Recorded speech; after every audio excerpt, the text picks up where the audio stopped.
యేసుక్రీస్తు ప్రభు వారి లోకం వచ్చిన రీతిగా ఆ యొక్క మానవులను నడిపించడానికి మరి ఆ యొక్క పరిశుద్ధ గ్రంథంలో ఉన్నటువంటి మర్మములు విప్పి మనకి తెలియజేయడానికి మన మధ్యలో బ్రదర్ బాలు గారు ఉన్నారు.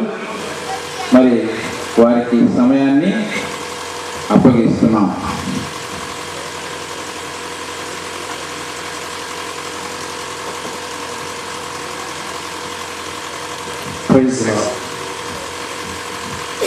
సరమిదిగో పులోమి వరరాజానిలో వచ్చి నిరతము పాడానిము మరియు పెదవులివిగో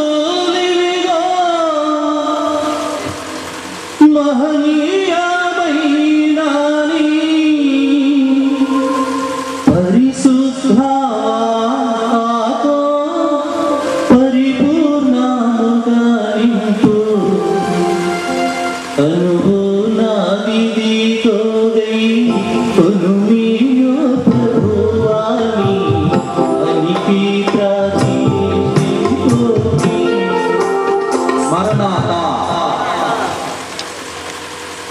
ఇటు రీతిగా వీళ్ళిద్దరిలో దేవుడైన యెహోవాకి మొదటగా అర్పణ తీసుకెళ్ళింది ఎవరు అంటే అక్కడ రాయబడి ఉంది, కయీను తాను పండించినటువంటి పంటలో నుండి కొన్ని ధాన్యపు కంకులను దేవుడైన యెహోవాకు అర్పణగా తీసుకువెళ్ళాను. మరణాత. గమనించండి ప్రియమైన వారలారా, భక్తి ఉంటే దేవుడి దగ్గరికి అర్పణ తీసుకువెళ్ళాడా కయ్యను? భక్తి లేకుండానే తీసుకెళ్ళాడా? భక్తి ఉంటేనే తీసుకెళ్ళాడు. అది ఏ రకమైన భక్తి అనేది తర్వాత సంగతి. మొత్తం మీద కయ్యనులో భక్తి ఉంది కాబట్టే అక్కడ లేఖనమే సాక్ష్యం చెప్తోంది. ఏమని? కయ్యను తాను పండించినటువంటి పంటలో కొంత భాగాన్ని, కొన్ని కంకులను దేవుడైన యెహోవాకు అర్పణగా తీసుకువెళ్ళాడు. The first devotee in the world according bible. బైబిల్ను బట్టి ప్రపంచంలో మొదటి భక్తుడు ఎవరు? ఈయనే. కానీ చిత్రం చూడండి ప్రియమైన వాళ్ళారా, ఈ ప్రపంచంలో మొదటగా అశాంతి వచ్చింది కూడా ఎవరి వల్ల? కయ్యను వల్లే. కయ్యను అర్పణ అర్పించాడు. తమ్ముడైన హేబేలు కూడా కొవ్విన గొర్రెని అర్పించాడు. దేవుడు హేబేలుని అతని అర్పణని అంగీకరించాడు. కయ్యనికి చాలా కోపం వచ్చింది. తమ్ముడైన హేబేలు మీద పడి నిర్దాక్షిణ్యంగా ఆ హేబేలుని చంపేశాడు. భక్తుడే, కానీ భక్తుడు వల్ల ప్రపంచంలో ఏమొచ్చింది? అశాంతి వచ్చింది, అసమాధానం వచ్చింది, గొడవ వచ్చింది. గమనించండి, అంటే భక్తుల వల్ల అశాంతి, అసమాధానం. కాబట్టి భక్తి చేయటం మానేయాలా? నేను భక్తిని అనటంలా, భక్తులు అనబడినటువంటి వర్గాలని నేను విశ్లేషిస్తున్నా, విమర్శన చేయట్లా. భక్తి వేరు, భక్తుల యొక్క నడవడిక వేరు. భక్తి చేయాల్సిందే, కానీ అది ఎటువంటి భక్తి చేయాలి? అపోస్తలుడైన పౌలు తిమోతికి రాసినటువంటి పత్రికలో అంటారు, 6వ అధ్యాయం 6వ వచనంలో ఉంటుంది, సంతుష్టి సహితమైన దైవ భక్తి గొప్ప లాభ సాధనమై ఉన్నది. మరణాత. ఏమనుంది అక్కడ? సంతుష్టి సహితమైన దైవ భక్తి గొప్ప లాభ సాధనం. దైవభక్తి వల్ల ఒక గొప్ప లాభ సాధనం ఉందిట, అది బైబిల్ చెప్తోంది. ఎందుకు చేయాలండి భక్తి? పొల్లుగిడి దండాలు పెడితేనే దేవుడు అనబడిన వ్యక్తి నిన్ను కరుణిస్తాడు అంటే, మీరు నాకు బానిసల్లాగా పడుంటేనే నేను మిమ్మల్ని, మీ పిల్ల పాపల్ని, మీ పాడి పంటల్ని దీవిస్తానని దేవుడు అనబడిన వ్యక్తి ఒకవేళ అంటే, నా మట్టుకు నాకు అలాంటి దేవుడు అక్కర్లా. ఎందుకంటున్నానో తెలుసా? ఒక బ్యాంకుకి వెళ్ళి బ్యాంక్ ఆఫీసర్ గారు, అయ్యా నేను సగటు మనిషిని, ఒక చిన్న ఫ్యాన్సీ కొట్టు పెట్టుకోవాలనుకుంటున్నాను, ఒక బడ్డీ కొట్టు పెట్టుకోవాలనుకుంటున్నాను, నాకు లోన్ ఇప్పించండి, రుణం ఇప్పించండి అంటే, ఆ యొక్క బ్యాంకులో నాకు వెంటనే పని అయిపోతుందా? నా దగ్గర సర్టిఫికెట్లు ఉన్నాయి, అన్ని అర్హతలు ఉన్నాయి లోన్ పొందుకోవటానికి, కానీ వెంటనే పని అవ్వదు. ఎప్పుడవుతుంది పని? వెంటనే. మీ అందరికీ తెలుసు, ఇది కూడా బహిరంగ రహస్యమే. ఆ యొక్క ఆఫీసర్ గారి చేతులు కొంత తడిపితే మన పని అయిపోతుంది, మనకి రుణం మంజూరు చేయబడుతుంది అధికారి చేత. ఒకవేళ ఇప్పుడు దేవుడు అనబడిన వ్యక్తి కూడా మీరు నాకు భక్తి చేస్తాను అంటేనే నేను మీ పిల్ల పాపల్ని పాడి పంటల్ని దీవిస్తాను, లేకపోతే దీవించు అని ఒకవేళ అంటే, ఈ బ్యాంక్ ఆఫీసర్కి దేవుడు అనబడిన ఆ వ్యక్తికి తేడా ఏమైనా ఉన్నదా? కాస్త ఇంగిత జ్ఞానం ఉన్నవాళ్ళు ఎవరైనా తక్కువని చెప్తారు, లేదు ఇంకెందుకు అలాంటి దేవుడు. కానీ పరిశుద్ధ గ్రంథంలో దేవుడు ఎప్పుడు అలా మత్తయి సువార్త 5వ అధ్యాయంలో 6వ అధ్యాయంలో మనం చూస్తాం, ఆయన నీతిమంతుల మీదనో అనీతిమంతుల మీదనో తన సూర్యుని ఉదయింపజేసి వర్షమును కురిపించుచున్నాడు. దేవునికి స్తోత్రం. మరణాత. నీతిమంతుడైన అనీతిమంతుడైన తన ఎద్దుకు వచ్చిన వాడైనా రానివాడని ఎవరైనా సరే బాధ్యత కలిగిన తండ్రి కాబట్టి దేవుడు అంటే ప్రతి ఒక్కరి పొలం మీద, ప్రతి ఒక్కరి కుటుంబం మీద తన సూర్యుని ఉదయింపజేసి తన వర్షమును కురిపింపచేస్తున్నాడు. ఆయన లంచగొండి కాదు, మనమే లంచాలు ఇస్తాం. మనం లంచం ఇస్తాడు, లంచానికి వండి కాబోలు దేవుడు. ఒకవేళ కానికిస్తే రోగం తగ్గిస్తాడు కాబోలు, సాక్ష్యం చెప్తే రోగం తగ్గిస్తాడు కాబోలు అని మనం దేవుడి లంచగొండిలాగా చూస్తున్నాం, కానీ ఆయన లంచగొండి కాదు. మరి ఎందుకు చేయాలి భక్తి? దేనికోసం భక్తి? అసలు ఈ యొక్క మానవ చరిత్రలో పుట్టింది. అన్ని వర్గాల వాళ్ళు, మతాల వారు, కులాల వారు అందరూ చేస్తున్నారు భక్తి, కానీ నెమ్మది, శాంతి, సమాధానం అటు కుటుంబాల్లో లేవు. ప్రభు ఉంచినటువంటి కొద్ది మాటలను మీతో పంచుకోవడానికి ఈ రాత్రి నేను ఇష్టపడుతున్నా. ఇక్కడ ఉన్న దేవునికి స్తోత్రం. మరణాత. మార్కు శుభవార్త 5వ అధ్యాయం మనం చూద్దాం. అక్కడ సందర్భం మనందరికీ బాగా తెలుసు. మార్కు శుభవార్త 5వ అధ్యాయంలో ప్రభు అయిన యేసు తన యొక్క శిష్యులను వెంట పెట్టుకుని, అపోస్తలులను వెంట పెట్టుకుని గ్రామ గ్రామాన, వాడ వాడన దేవుని యొక్క రాజ్య సువార్త బోధిస్తూ తిరుగుతూ ఉన్నటువంటి రోజుల్లో గెరాసేనుల దేశానికి వెళతాడు. అక్కడికి వెళ్ళగానే ఆ యొక్క ఒడ్డులో ఆయన దిగంగానే అక్కడ బొందల దొడ్డు ఉంటుంది. ఏముంటుంది? నోరారా మన పిల్లల్ని మనం అంటాం, నీ బొందల నీకేం తెలుసు అంటాం, అంటే నీ సమాధిరా అని అర్థం. తెలంగాణ ఏరియాలో సమాధుల దొడ్డిని బొందల దొడ్డి అని అంటారు. అందుకని సందర్భం వచ్చింది కాబట్టి చెప్తున్నా, మరీ సీరియస్ గా అంటున్నారు. నేను బాగుండి దొడుచుకున్నా కొంచెం నవ్వండి. బొందల దొడ్డి. ఆ బొందల దొడ్లోంచి ఒక అబ్బాయి వచ్చాడు. ఎవరతను? కోపిల్ల వ్యక్తి మాత్రం కాదు, మీరేం భయపడారు. ఒక అబ్బాయి వచ్చాడు. ఒంటి మీద సరిగా వస్త్రాలు లేవు, తైల సంస్కారం లేదు, తనకి నూనె లేదు, రాళ్లతో తనను తాను గాయపరుచుకుంటున్నాడు. కాళ్ళకి చేతులకి సగం తెగినటువంటి సంఖ్యలు ఉన్నాయి. అతడు ఒక దెయ్యాలు పట్టినటువంటి వ్యక్తి, భూతాలు పట్టినటువంటి వ్యక్తి, పిశాచాలు పట్టిన వ్యక్తి. ఇంటి వారు బంధించి ఉంచారు, కానీ ఆ దెయ్యం యొక్క బలంతో సంఖ్యలను తుత్తునీలుగా చేసి రాత్రనగా పొగలనగా కొండలలో, సమాధులలో కేకలు వేస్తూ తిరుగుతూ సమాధుల్లో ఎక్కువ కాలం గడుపుతా ఉన్నాడు ఆ వ్యక్తి. ప్రభు అయిన యేసు ఆయన శిష్యులతో ఎప్పుడైతే ఆ దేశానికి వచ్చాడో, ఆ ప్రాంతానికి వచ్చాడో, ఇప్పుడు చదువుదాం. ఆ అబ్బాయి అంటున్నాడు, యేసు దూరము నుండి వాడు యేసుని చూచి, యేసు సర్వోన్నతుడైన దేవుని కుమారుడా, నాతో నీకేమి? ఇప్పుడు మిమ్మల్ని ఒక ప్రశ్న వేస్తా. ఆ అబ్బాయి నమస్కారం చేశాడా దెయ్యా? ఆ యొక్క ప్రభు అయిన యేసయ్యకి అబ్బాయిలో ఉన్న దెయ్యాలు నమస్కారం చేశాయా? ఎలా చెప్పారు? అబ్బాయి కాదు నమస్కారం చేసింది యేసయ్యకి. అప్పటికే అబ్బాయి యొక్క శరీరాన్ని తమ ఆధీనంలో ఉంచుకుని ఇనప సంఖ్యలను తెంచేసి గాయం చేస్తూ వచ్చే పోయేవాళ్ళని కొడుతూ ఉన్నటువంటి అబ్బాయిలో ఉన్న దెయ్యాలు, శానా దెయ్యాలు ప్రభు అయిన యేసుని చూసి, సర్వోన్నతుడు అయిన దేవుని కుమారుడా, దేవునికి స్తోత్రం, మరణాత,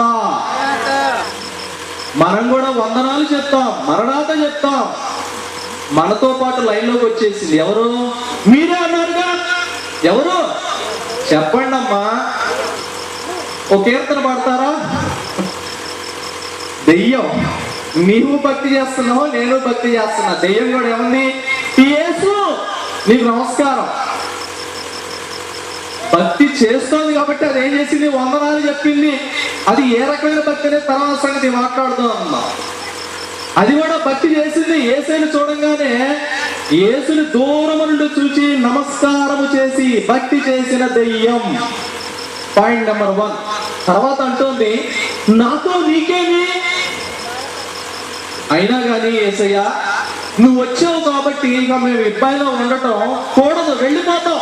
అయితే చిన్న విజ్ఞాపన, చిన్న రిక్వెస్ట్. దూరంగా అక్కడ పందులు వేస్తున్నాయి చూసావా? ఆ యొక్క పందుల్లోకి మేము వెళ్ళటానికి దయచేసి అనుమతి ఇవ్వయ్యా అని అడిగాయి. ఎవరు అడిగాయి? దెయ్యాలు అడిగాయి, అబ్బాయి అడిగాడా? దెయ్యాలు అడిగాయి. దెయ్యము నమస్కారం చేసింది, గుర్తుపెట్టుకోండి. రెండోది, యేసుని బోధకుడు అందా, లేకపోతే ఓ పరమ వైద్యుడా అందా, లేకపోతే ఓ ప్రవక్త అందా? ఏమంది? సూటిగా తిరుగులేనటువంటి మాట వాడింది. సర్వోన్నతుడైన దేవుని కుమారుడా. మనం కూడా సాక్ష్యాలు చెప్తాం ఆయా సందర్భాలు. శుక్రవారాల్లో, కాకర తోటలో, ఆదివారాల్లో మనం సాక్ష్యాలు చెప్తాం. మంచిదే. ఏమని చెప్తాం? ఏసీ దగ్గరికి వచ్చాక రోగం తగ్గింది, ఏసీ దగ్గరికి వచ్చాక గర్భఫలం వచ్చింది, ఏసీ దగ్గరికి వచ్చాక పంట పండింది, ఏసీ దగ్గరికి వచ్చాక ఇల్లు లేచింది, ఏసీ దగ్గరికి వచ్చాక బట్టతలు పోయింది. లేదా? ఏమనుకోకండి, మరీ సీరియస్ గా ఉంటే నాకు భయం వేస్తా ఉంటారు. రకరకాలుగా చెప్తాం. కానీ ఇక్కడ దెయ్యం ఒక మాట అంటోంది, వైద్యుడిగా యేసయ్యనది పరిచయం చేయటం లేదు, వైద్యుడిగా చూడటం లేదు, బోధకుడిగా చూడటం లేదు, ఒక ప్రవక్తగా చూడటం లేదు. కానీ బుల్లెట్ లాంటి మాట వాడింది. ఎవరని తెలుసు ఇప్పుడు దెయ్యానికి? యేసు సర్వోన్నతుడైన దేవుని కుమారుడే ఈ యేసు అన్న సంగతి బాగా తెలుసు. ఎవరికి? దెయ్యానికి. దేవునికి స్తోత్రం. మరణాత. ప్రియమైన వారులారా గమనించండి, నమస్కారం చేసింది దెయ్యం. మనలాగానే సాక్ష్యం కూడా చెప్పింది దెయ్యం. ఏమని సాక్ష్యం? పడిపోయే సాక్ష్యాలు కాదు, రోగాలు వస్తాయి పోతాయి. కానీ ఇప్పుడు ఇది చెప్పింది ఏమని? నేను ఆయనని దేవుడిగా గుర్తించాను, నేను ఆయనని సర్వోన్నతుడైన దేవుని కుమారుడిగా గుర్తించాను. Jesus is son of God. That's enough in the sight of the demon. దెయ్యం దృష్టిలో ఆ యొక్క యేసు దేవుని కుమారుడు. చాలా మంది క్రైస్తవుల దృష్టిలో యేసయ్య ఒక వైద్యుడు, చాలా మంది క్రైస్తవుల దృష్టిలో యేసయ్య కేవలం ఒక ప్రవక్త. కోపం వస్తుంది కదా. ఇది సత్యమే. మన అంతరంగాన్ని, మన మనస్సాక్షిని పరిచయం చేస్తున్నాం. ఎంతవరకు వాడుకుందాం యేసయ్యని? ఎంతవరకు యేసయ్యని బాగా వాడేసుకుందాం? మన నెరవేర్పులు అడిగిందల్లా తీసేసుకుందాం. అక్కడ అద్భుతాలు జరుగుతున్నాయంటే అక్కడికి వెళ్దాం, ఇక్కడ ఏదో జరుగుతుందంటే ఇక్కడికి వెళ్దాం. కానీ యేసుని దేవునిగా, యేసుని నీ స్వకీయ రక్షకుడిగా అంగీకరించినప్పుడు ఆయన పాదాలే పట్టుకుంటాం. దేవునికి స్తోత్రం. మరణాత.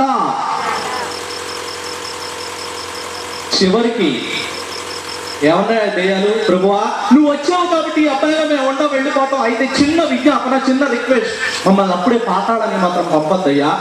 ఆ యొక్క పందుల పెద్ద మందం అక్కడ వేస్తుంది, మేము అందులో వాటిలోకి వెళ్ళేటట్టు దయచేసి అనుమతి ఇవ్వు. ఓ అలాగే పొండి అన్నాడు ప్రభు అయిన యేసు. ఇప్పుడు గమనించండి, నమస్కారం చేసింది దెయ్యం, సాక్ష్యం చెప్పింది. అసలు ఆయన ఎవరో చెప్పగలిగింది దెయ్యం. మూడవదిగా ప్రభువు దగ్గర నెరవేర్పు పొందుకుంది దెయ్యం. పొందుకుందా లేదా? మనం పొందుకుంటున్నామా లేదా? మేము యేసు దగ్గర ఏం పొందుకోలేదు అన్నవాడు చేతులు ఎత్తండి. ఉండరు. యేసయ్య దగ్గరికి వచ్చి ఏదో ఒకటి నువ్వు పొందుకుంటావు. దేవునికి స్తోత్రం. మరణాత. అయస్కాంతం మొక్క ఉంది. అయస్కాంతం మొక్క దగ్గరికి ఇనప మొక్క కానీ పిన్నీస్ కానీ పెట్టి పిన్నీసమ్మ వెళ్ళి కొంచెం అతుక్కోమ్మా అంటారు. ఎవరైనా తోస్తారా? తొయ్యకల్లా అయస్కాంతం యొక్క క్షేత్ర పరిధిలోనికి ఆ యొక్క ఇనప మొక్క లేదా ఆ యొక్క పిన్నీసు ఎప్పుడైతే ప్రవేశించిందో బాహ్య ప్రేరేపణ లేకుండా తనంతట తానే ఆ అయస్కాంతాన్ని అతుక్కుంటుంది. అలాగే ప్రభు అయిన యేసు దగ్గరికి నువ్వు వచ్చినప్పుడు ఏదో ఒక ఫలితాన్ని తప్పనిసరిగా, నువ్వు హిందువా, బాప్తిసం తీసుకున్నావా తీసుకోలేదా, ప్రసంగికువా, పాటలు వచ్చా, భాషలు వచ్చా, ఇదేం అవసరమా, అన్నీ నువ్వు పొందుకుంటావు, ఏదో ఒక నెరవేర్పు ఖచ్చితంగా పొందుకుంటావు. కానీ ఒక్కటి ఆలోచన చేద్దాం. నీవలే నావలే నమస్కారం చేసింది దెయ్యం, నీవలే నావలే సాక్ష్యం చెప్పింది దెయ్యం, మనకన్నా గొప్ప సాక్ష్యం చెప్పింది దెయ్యం. నీవలే నావలే ప్రభువైన యేసు దగ్గర ఏం పొందుతుంది? అడిగి నెరవేర్పు పొందుతుంది. అయితే ఒక ప్రశ్న, నమస్కారం చేసిన దెయ్యం, సాక్ష్యం చెప్పిన దెయ్యం, నెరవేర్పు పొందుకున్న దెయ్యం రేపు పరలోకాన్ని స్వతంత్రించుకుంటుందా? ఇది ప్రశ్న. ఉంటుందా?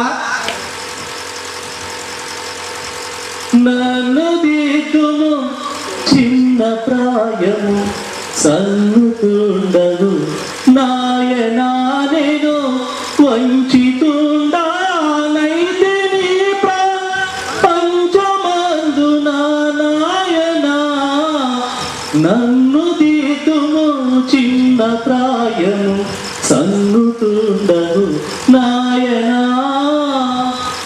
ఎంత ఏడవాలో మనం. నేను ఏడుస్తున్నా, నేను మీకన్నా ఒక మెట్టు పైన ఉన్నానని మేము వచ్చి రాలేదు సుమా. నేను తెలుసుకుని ఈ సత్యాన్ని నా వెన్నులో ఒడుగు పుట్టి ఇది మీతో పంచుకుందామని మాత్రమే వచ్చా. నేను నమస్కారం చేస్తున్నా, నేను భక్తి చేస్తున్నా, నేను సాక్ష్యం చెప్తున్నా, నేను నెరవేర్పు పొందుకున్నా నా యేసు స్వామి దగ్గర. కానీ ఇప్పుడు దెయ్యం కూడా నా వరుసలో నుంచుని, నాయన బాలు నువ్వేంటి నమస్కారం చేసేది, నేను నమస్కారం చేశా, నువ్వేంటి సాక్ష్యం చెప్పేది, నేను సాక్ష్యం చెప్పా, నువ్వేంటి నెరవేర్పు పొందుకునేది, నేను పొందుకున్నా అంటోంది. అయితే అది పరలోకం వెళుతుందా అన్న దానికి వెళ్ళదు అని తక్కువని చెప్పేసాం. ప్రకటన గ్రంథంలో దాని చరిత్ర భవిష్యత్తులో తప్పనిసరిగా ఏమవుతున్నది అనేది పరిశుద్ధాత్మ ద్వారా ప్రభు రాయించి పెట్టారు. దేవునికి స్తోత్రం, మరణాత.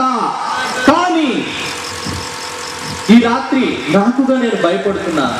నేను కూడా భక్తి చేశాను ప్రభువా, నేను కూడా సాక్ష్యం చెప్పాను స్వామి, నేను కూడా నెరవేర్పు పొందుకున్నాను తండ్రి. కానీ తెలుపుము నా అంతము నాకు, తెలుపుము నాయు ఎంతో, తెలుపుము నా అంతము నాకు, తెలుపుము నాయు ఎంతో, తెలుపుము ఎంతల్పుడనా.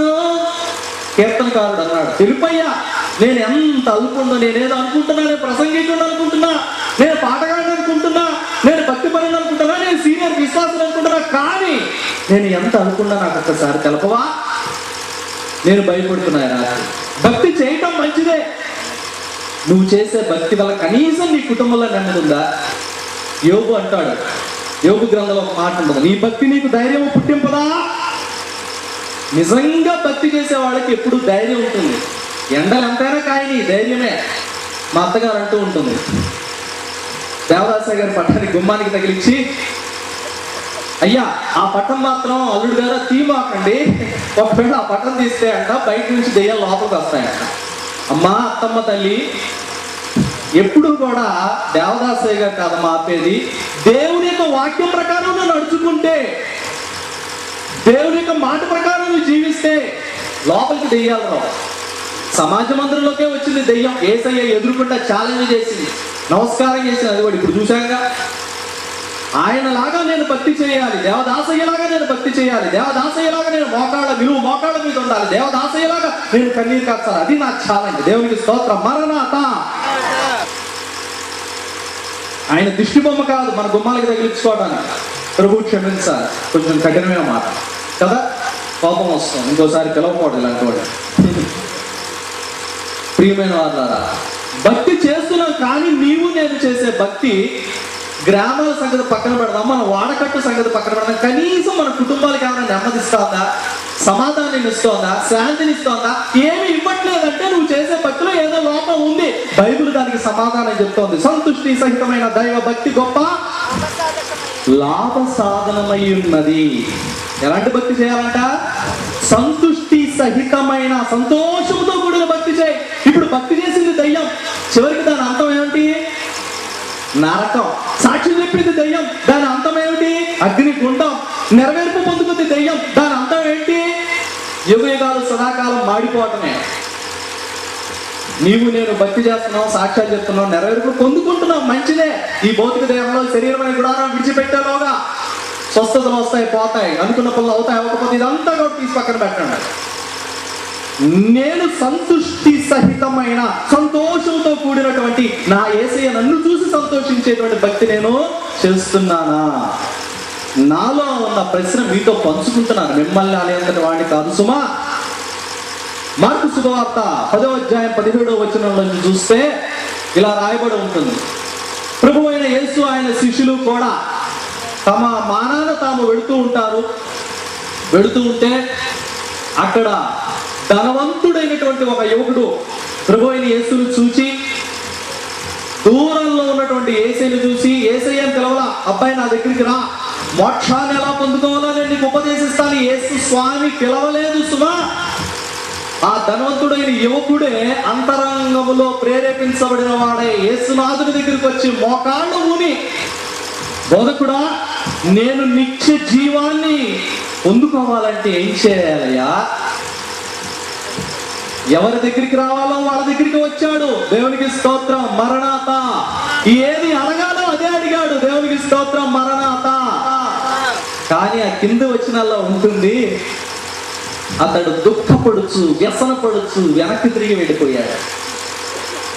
యేసునాథుని దగ్గరికి వచ్చి మోకరించి, అయ్యా నేను నిత్య జీవాన్ని పొందుకోవాలంటే, మోక్షరాజ్యాన్ని చేరాలంటే ఏం చెయ్యాలి అని అడిగాడంటే అతనిలో భక్తి ఉందా లేదా?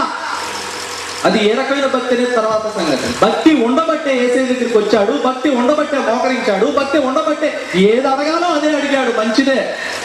కానీ యేసయ్య అన్నాడు, 10 ఆజ్ఞలు పాటించిన ఆయన, ఓ నా చిన్నప్పటి నుంచే పాటిస్తున్నా, వ్యభిచారం చేయట్లేదు, దొంగతనం చేయట్లేదు, అబద్ధ సాక్షి చెప్పట్లేదు, మా చిన్నతనం నుంచి కూడా నా ఉక్కు పాలతో మా మమ్మీ డాడీ నాకు నేర్పారు, నేను యూదుణ్ణి, పరిసయ్యులను. యేసు అతని చూచి ప్రేమించి, నీకు ఒకటి పొదువుగా ఉన్నది, నీకు కలిగిన సమస్తమును అమ్మి పేదవాడికి ఇచ్చేసి నువ్వు నన్ను వెంబడించు అనగానే అప్పుడు అబ్బాయి గారి బండారం బయటపడింది. నిజముగా నిత్య జీవం మీద ఆశ కలిగిన వాడైతే, నిజముగా యేసునాథుడు చెప్పింది చెప్పినట్లుగా చేసేవాడైతే, యేసయ్య చెప్పినట్లుగా ఆశంతా అమ్మేసి పేదవాడికి ఇచ్చేసి యేసునాథుడు కనుక పరిగెత్తేవాడేమో. కానీ అలా చేయలా. ధనవంతుడైన యవనస్తుడు దుఃఖపడ్డాడు, వ్యసనపడ్డాడు, వెనక్కి వెళ్ళిపోయాడు. భక్తి చేశాడు, కానీ అతని భక్తి వల్ల అతనికి ఫలితం ఏం మిగిలింది? దుఃఖమా? అతని భక్తి వల్ల అతని ఫలితం ఏం మిగిలింది? వ్యసనపడటమా? మత్సరమా? ఇదేనా భక్తి వల్ల ఫలితం? కాదు కాదు కాదు. సంతుష్టి సహితమైన దైవ భక్తి గొప్ప లాభ సాధనమైన, ఏకులమైన, మతమైన, వర్గమైన నీవెవరైనా దేవుడు నిన్ను ప్రేమిస్తున్నాడు. ఈ రాత్రి నాతో మాట్లాడుతున్న దేవుడు నీతోనే మాట్లాడుతున్నాడు. మన మనస్సాక్షితో ఎవరో మనకి సర్టిఫికేట్ ఇవ్వక్కల్లా, నా భక్తి నా కుటుంబానికి నెమ్మదిస్తోందా? నా భక్తి వల్ల కనీసం ఒక్క వ్యక్తి అయినా నేను నన్ను చూసి మారాడా అని ఎవరూ సర్టిఫికేట్ ఇవ్వక్కర్లా. ఎవరివ్వాలి? 10th క్లాస్ రాసి బయటకు వచ్చే స్టూడెంట్కి తెలీదా ఆ రిజల్ట్ వచ్చేదాకా ఆగాల, నేను పాస్ అవుతానా పాస్ అవునా అని ఎప్పుడు తెలిసిపోతుంది? పరీక్ష హాల్లోంచి బయటికి రాగానే అతగాడు రాసిన విధానాన్ని బట్టి అతడు మనసాక్షి అతడితో మాట్లాడుతుంది, వరే నాయన నువ్వు పాస్ అవుతావు లేదా నువ్వు తప్పుతావు. జడ్జి గారు చెప్పేంత వరకు దొంగకి దొంగతనం తప్పని తెలీదా? తెలుసు. ఎందుకు? ఎప్పుడు తెలుసు? దొంగతనానికి వెళ్ళటానికి ముందే ఫలానా వాటిలో నేను దొంగతనం చేయాలని అతను నిర్ణయించుకున్నప్పుడే దొంగతనం తప్పన్న సంగతి అతగాడికి బాగా తెలుసు. కానీ మనస్సాక్షిని చంపుకునే మనుషులు జీవిస్తున్నారు. ఇక్కడ కూడా అదే జరిగింది. డంబపు భక్తి, మొదటిది దెయ్యాల భక్తి. ఈ ధనవంతుడైన యవనస్తుడు చేసింది ఏం భక్తి? డంబపు భక్తి, జీవపు డంబం. ఒకసారి మచిలీపట్నంలో పెద్ద సభ జరిగింది, సువార్త సభ. అందులో నేను అధ్యక్షుడిగా ఉన్నా. ఇంగ్లీష్ వాళ్ళు వచ్చారు. ఇంగ్లీష్ వాళ్ళు వాళ్ళ పద్ధతిని అనుసరించి వచ్చినటువంటి విశ్వాసుల్ని, ప్రజలందరినీ కూడా నుంచోబెట్టి చేతులు పైకెత్తించి ఆరాధన చేయిస్తున్నారు. మంచిదే, వారి పద్ధతిని బట్టి వారు ఆరాధన చేయిస్తున్నారు. సరే, నేను అధ్యక్షుడిగా ఉన్నాను కాబట్టి నేను లీడింగ్ చేస్తున్నాను, నేను యాంకరింగ్ చేస్తున్నా, కళ్ళు తెరిచే ఉన్నా. ఇంతలో ఎవరో ఒక బ్రదర్, అయ్యా బాలు గారు ఈ చీటీ కాస్త ఆ దొరగారికి ఇవ్వండి, అని నన్ను పిలవటం, నేను కళ్ళు తెరవడం, ఆ చీటి ముక్క అందుకోవటానికి 4 అడుగులు ముందుకేయడం జరిగింది. ఈ సందర్భంలో నేను ఒకటి గమనించా. ఒక విశ్వాసి, ఒక తల్లి గారు తన్మయత్వంతో చప్పట్లు బిగ్గరగా కొడుతూ, కంటి వెంట నీరు ధారగా కారుతూ, కన్నీరు కారుస్తూ ఎగురుతోంది, ఆత్మలో ఆనందిస్తోంది. మంచిదని చాలా సంతోషించా. కానీ అప్పటిదాకా ఆవిడ పక్కన ఉన్నటువంటి తల్లి ఎప్పుడైతే ఈవిడ ఎగరటం మొదలెట్టిందో అప్పుడు ఈవిడ ఎగరటం మొదలెట్టింది. ఎప్పుడు? అప్పటిదాకా మౌనంగానే ఉంది ఆ తల్లి. ఎప్పుడైతే తన పక్కన ఉన్నటువంటి ఆ స్త్రీ ఎగరటం మొదలు పెట్టిందో తను ఆవిడ చూసి ఈవిడ ఎగరటం మొదలు పెట్టింది. అంటే ఏంటి అర్థం? తేటగా తెలుసుకోవటంలా ఈవిడ ఎగురుతోంది కాబట్టి అందరూ ఈవిడ చూసి అబ్బో ఈవిడ పరిశుద్ధాత్మ పొందుకుంది అనుకుంటారు. ఇప్పుడు కనుక నేను ఎగరకపోతే, ఇప్పుడు నేను గట్టిగా తప్పట్లు కొట్టకపోతే నన్ను ఎవరు పరిశుద్ధాత్మ పొందుకోలేదని ధృవీకరిస్తారు. కాబట్టి నేను కూడా యథాశక్తి ఎగరాలి అనుకుంది, ఎగురుతోంది. డంబపు భక్తి. నన్ను నేను ప్రదర్శించుకుంటా, ప్రదర్శన. ప్రభు అందుకే అన్నారు ఒక చోట, పరిసయ్యుల వలె శాస్త్రుల వలె మీరు ప్రార్థన చేయకండి. వారు వీధి మూలలలోనూ సమాజ మందిరములలోనూ వారు ప్రార్థన చేస్తారు, అందరూ తమని గుర్తించాలని కోరుకుంటారు, చివరికి ఆ ఫలితాన్ని వాళ్ళు. కానీ శ్రేష్టమైన ఫలితం, దేవుడి దగ్గర నుంచి రావాల్సిన ఫలితాన్ని వాళ్ళు పోగొట్టుకుంటారు. డంబపు భక్తి. మొదటిదేం భక్తి? దెయ్యాల భక్తి. రెండవది డంబపు భక్తి. ఇది కూడా చాలా ఎక్కువ నేడు దినాల్లో. చాలా సభల్లో నేను వెళుతూ ఉంటాను, దేవుని యొక్క వాక్యాన్ని పంచుకుంటూ ఉంటాను. గమనిస్తా కొన్ని చోట్ల పాట పాడండమ్మా అని ఫస్ట్ అవకాశం ఇస్తే పాడరు కొందరు. జనం రానుండయి గారు. ఎవరు కావాలి? జనం కావాలి. ఏసై కోసమా పాట? జనం కోసమా? నన్ను గుర్తించాలి, నన్ను గుర్తించాలి. ఎవరు? నన్ను గుర్తిస్తేనే నాకు ఆ కడుపు కూడా తీరిపోతుంది. జనం రాకుండా నేను పాడితే ఎవరు చూస్తారు? ఆయన చూసినా చూడమే నాకు అవసరంలా. ఏసై దేవుని ఎప్పుడో పర్లోపల పాడతాగా, ఇక్కడ మాత్రం నా తోటి పాడు చూడాలి, అసలు నా సత్తా చూడాలి. డంబపు భక్తి, ఎగ్జిబిషన్. ఇలాంటి భక్తి కూడా ఏమైపోయింది ఇప్పుడు? దుఃఖపడుతూ, వ్యసన పడుతూ భక్తి చేశాడు, మోకరించాడు, కానీ ఫలితం ప్రభువు దగ్గరికి వచ్చి, నిత్య జీవమైనటువంటి ప్రభు, జీవాధిపతి అయినటువంటి ప్రభు దగ్గరికి వచ్చి కూడా ఆ శ్రేష్టమైన ఫలితాన్ని పొందుకోలేక వ్యర్థుడుగా ఒట్టి చేతులతో వెళ్ళిపోయాడు. ఈ రాత్రి నువ్వు ఒట్టి చేతులతో వెళ్తావా, గట్టి చేతులతో వెళ్తావా? నీ మనస్సాక్షే నేను చేతులు ఎత్తండి, ముంచండి అని కానీ నీ మనస్సాక్షి నీతోనే చెప్తా ఉంటది ఎక్కడ సరి చేసుకోవాలి.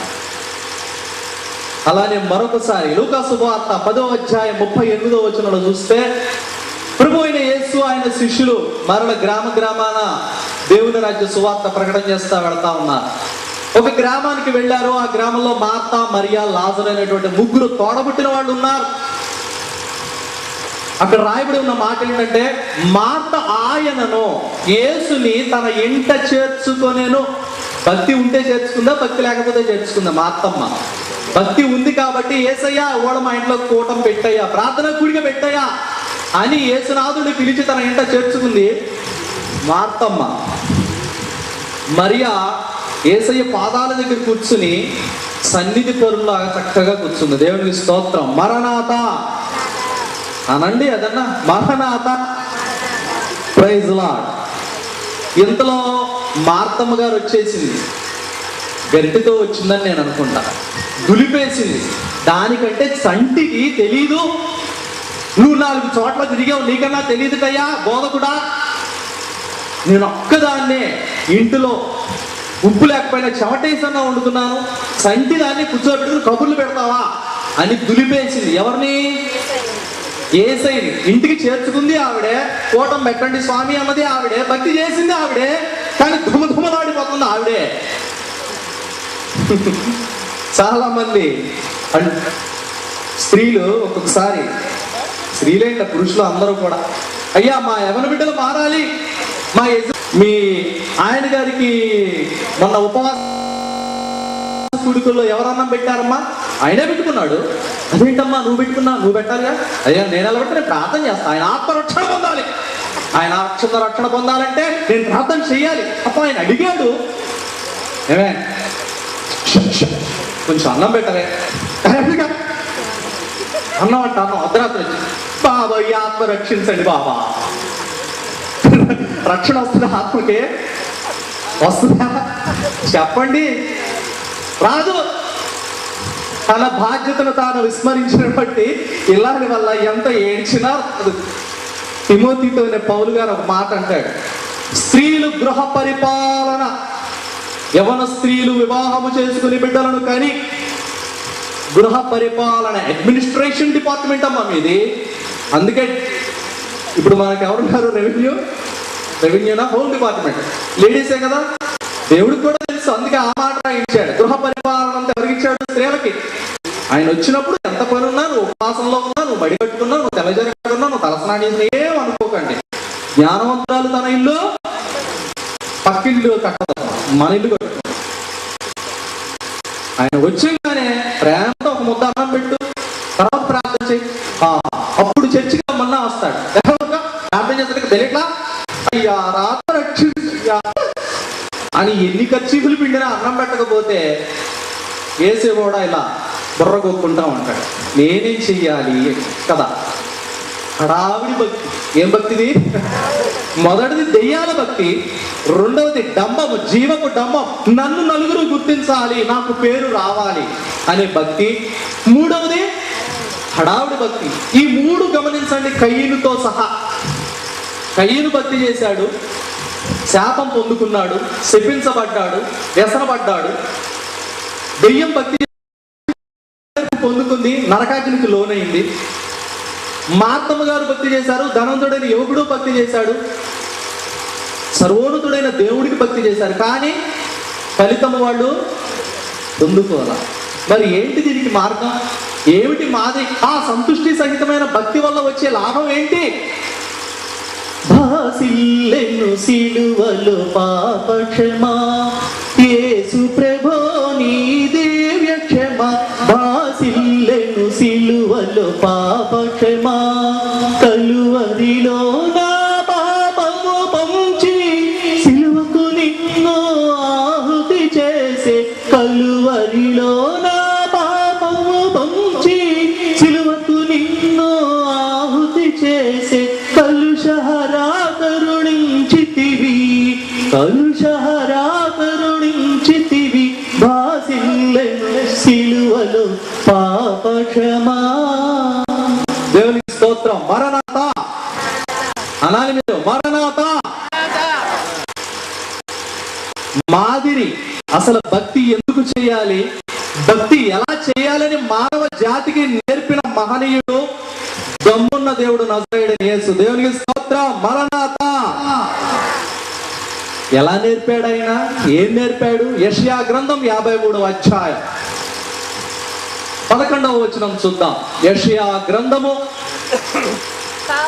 53వ అధ్యాయం 11వ వచనంలో, అతడు తనకు కలిగిన వేదనను చూచి తృప్తి పొందెను. అతడు తనకు కలిగిన వేదనను చూచి తృప్తి పొందెను.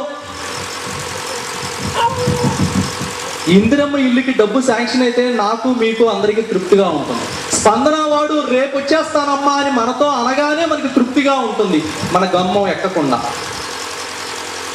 అనుకున్న పని అనుకున్నట్టు టకటకటకటక అయిపోతా ఉంటే తృప్తిగా ఉంటుంది మనకి. కానీ ఇక్కడ యేసయ్యకి ఎప్పుడు తృప్తిగా ఉంది?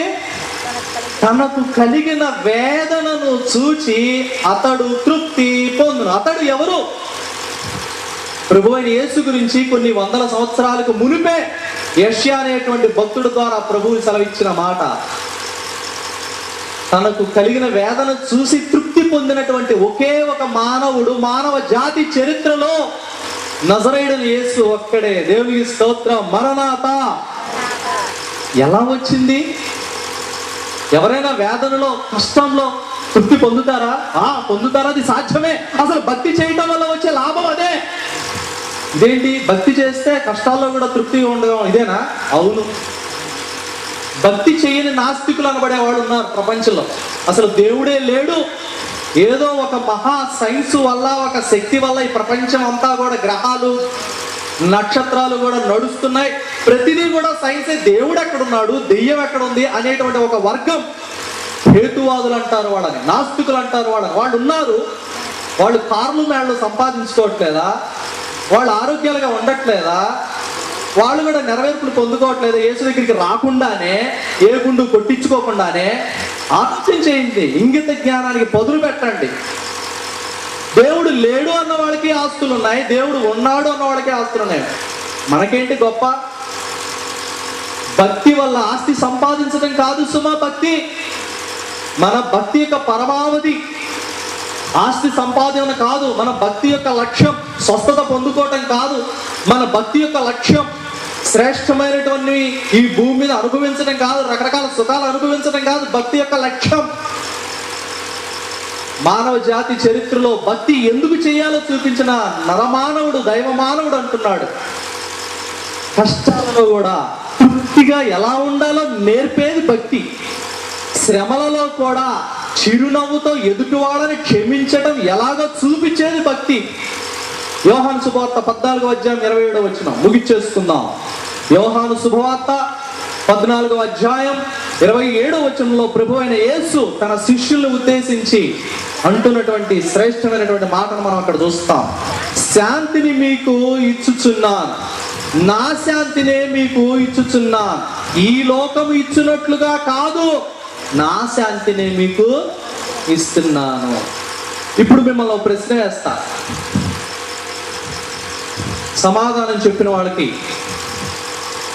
ఏమివ్వను, మీరే నాకు ఇచ్చి పంపాలి కాబట్టి కానుక. శాంతి ఉందా?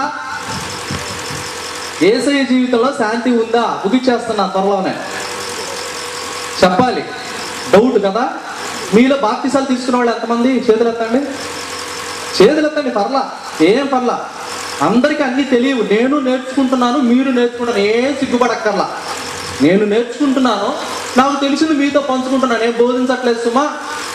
యేసయ్య జీవితంలో శాంతి ఉందా లేదా అంటే మీరు సందేహంగా మొహాలు పెట్టారు. ఉంది అంటే ఏమంటాడో, లేదు అంటే ఏమంటాడో మనకెందుకులే. పరిసయ్యుల సంతతి. పరిసయ్యులు కూడా అలా అంటున్నారు యేసయ్య దగ్గరికి వచ్చి. ఈ యేసయ్యతో చాలా గొడవ, అట్ట అంటే ఇట్ట అంటాడు, ఇట్ట అంటే అట్ట అంటాడు అని పరిసయ్యులు మౌనంగా ఉన్నారు. ఏమో మాకు తెలియదు, యోహాను ఇచ్చే బాప్తిజం లోక సంబంధమైందా పరలోక సంబంధమైందా మాకు తెలియదు. యేసు నువ్వు మాత్రం ఈ కార్యాలు ఎందుకు చేస్తున్నావు మాతో చెప్పాలి. మీరు అది చెప్పండి, నేను ఇది చెప్తా అన్నాడు యేసు.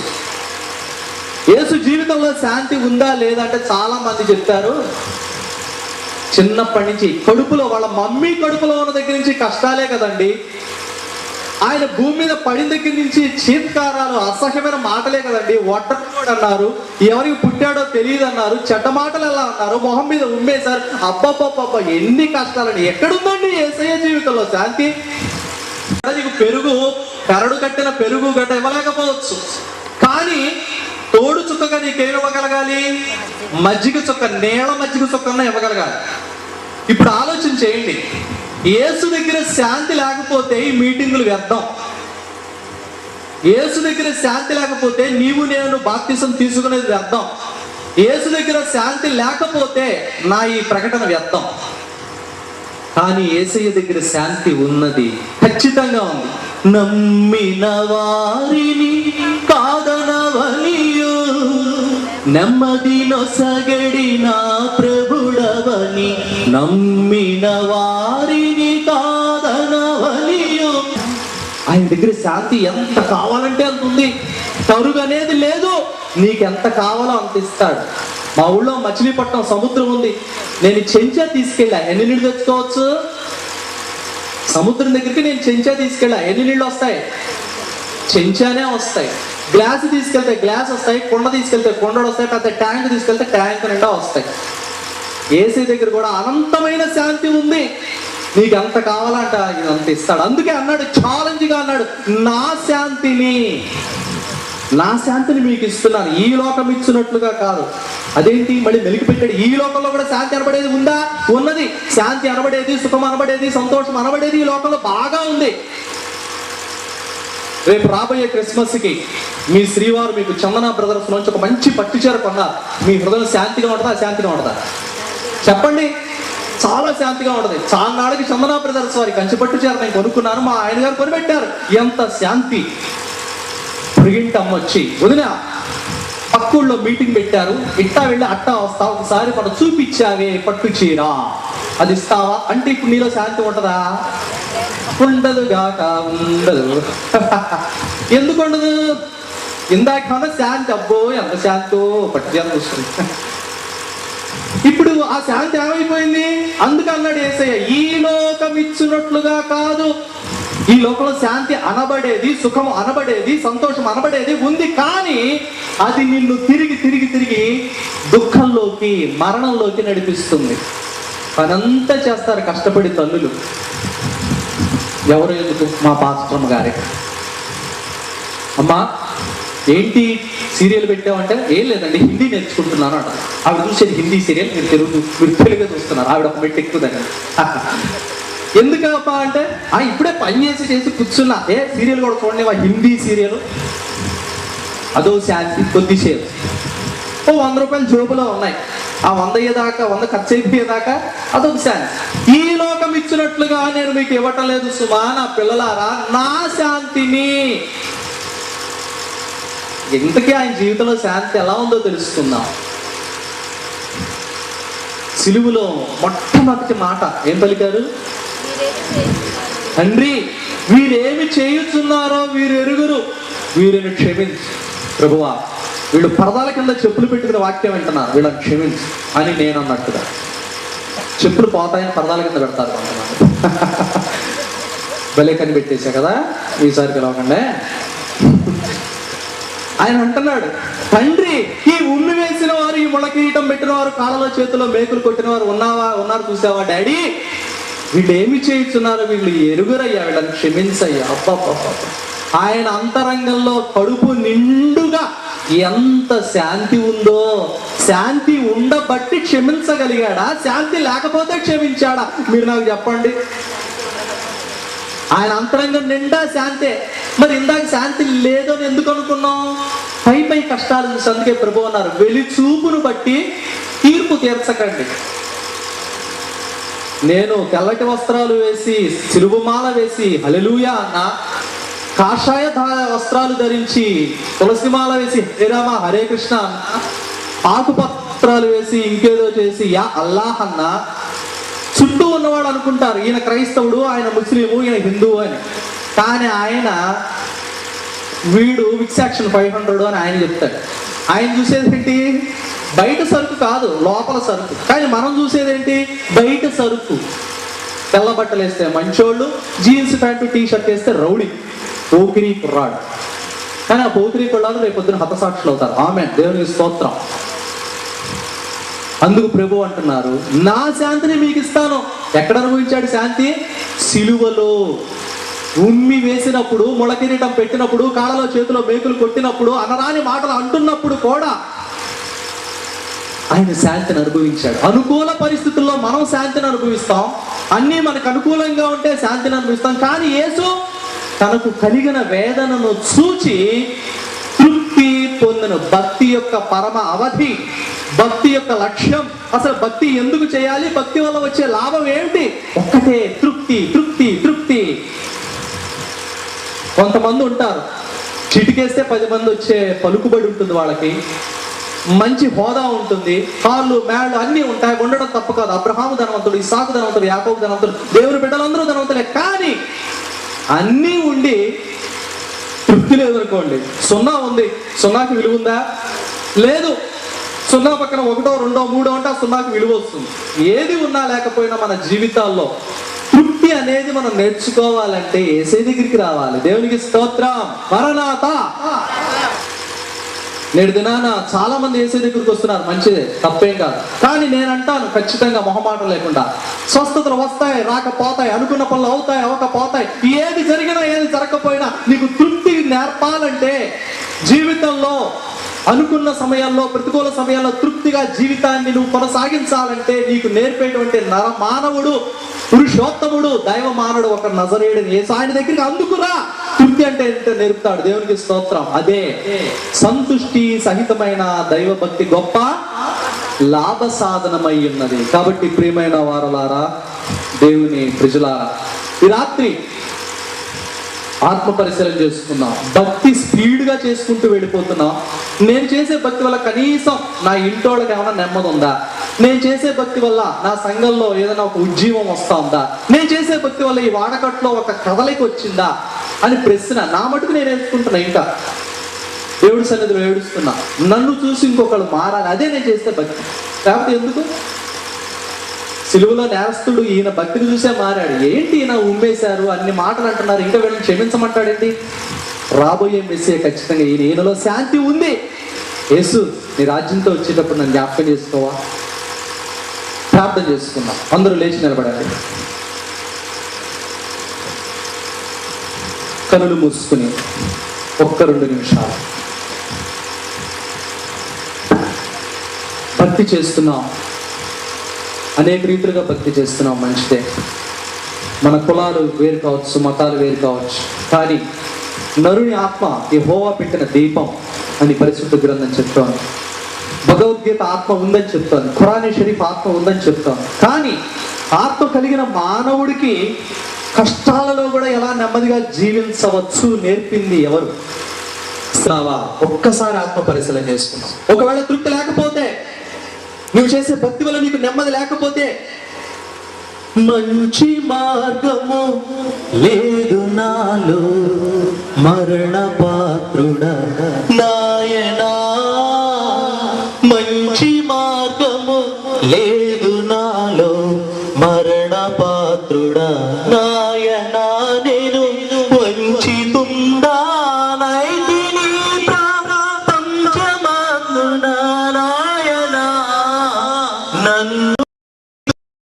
చిన్న ప్రాయము సన్నుతుండవు నాయనా.